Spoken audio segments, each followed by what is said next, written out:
because he has that national championship, stink about him from college, because he has this thing where we all seem to think he's going to be a superstar, because his coach said he's the next Michael Jordan, all those kind of things, that in fact we're overrating Deshaun Watson. When you look at the numbers, he really doesn't deserve to be thought of as an elite quarterback.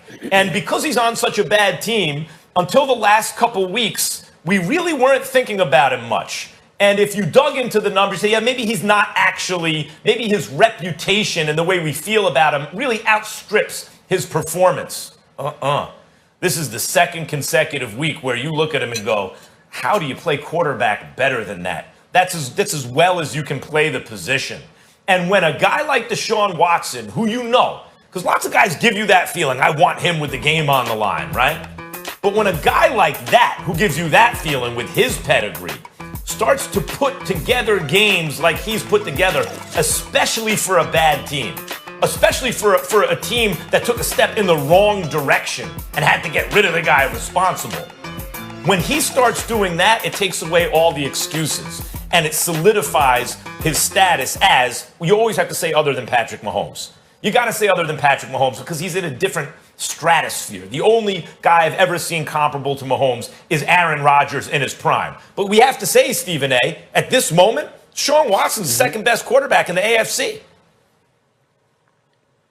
Well, I'm not going to disagree with you there. What I will say to you is that that's not the story that I walked away focused on.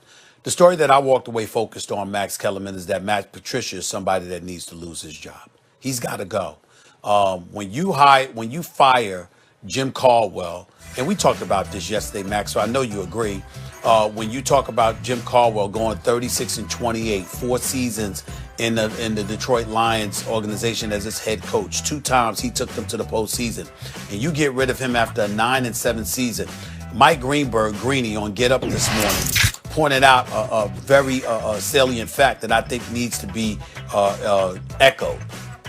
Matt Patricia could win the next 24 games straight and still would have more losses than Jim Caldwell did as head coach of the Detroit Lions. Let's repeat that because that's worth repeating. Matt Patricia could win 24 straight games and still have a worse winning percentage and have more losses than Jim Caldwell did in his 4 years as head coach of the Detroit Lions. But this man still kept his job. You see, when we talk about social justice issues, and we talked about people being in the streets and complaining and going off, it wasn't, as I reiterated this point, and I'm very serious about this, it wasn't just about George Floyd having a knee on his neck for 8 minutes and 46 seconds. It's about the fact that on far too many occasions, particularly in corporate America, Black folks have felt like we've had a knee on our neck for quite some time, figuratively speaking, of course. And when you look at how Jim Caldwell was unceremoniously dismissed and let go, but you see the patience that's exercised for somebody like a Matt Patricia, who may be smart, like Rob Ninkovich said earlier, who was a capable defensive coordinator, a champion as a defensive coordinator, and all of this stuff, but clearly inept as a head coach. And 1 year after another, the level of patience is given to him that just doesn't come our way. That's where problems are created.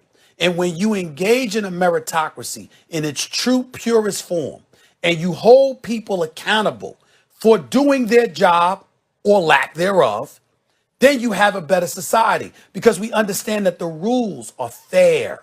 And with Matt Patricia, that's not the case.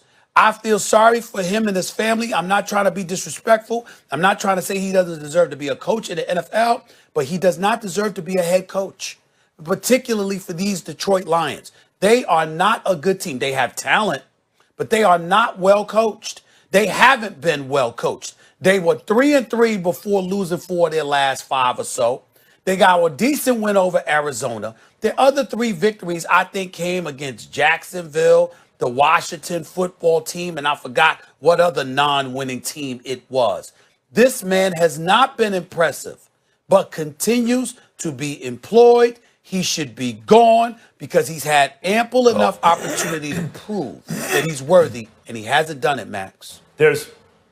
I think there's a larger issue there. I mean, I think Deshaun Watson is the story because Deshaun Watson, I agree with you about all this. I thought this going into the game. Deshaun Watson reestablished himself, I think, firmly. If you talk about quarterbacks in football, let's just take the AFC. Other than Mahomes, he's the guy. He's the guy. It's a shame that his team has been mismanaged the way it has been, and they've relied so heavily upon him that he keeps them respectable in spite of bad decisions made about him. But in terms, to address the point that you just brought up, it reminds me a little bit of the Panthers in this sense. In both cases, Ron Rivera, not African-American, but considered broadly a minority head coach. If you move on from a head coach that is highly competent and winning, but you feel is not quite good enough to get you to a Super Bowl, or you're looking for more. Rivera was usually, like a lot of times in the playoffs, winning seasons, got to a Super Bowl. But the Panthers looked at him and Cam and said, we think we can do better than that. We're going to tear it down to get even better. And then you bring in a head coach, which is not a minority hire, especially. And in fact, you go backwards.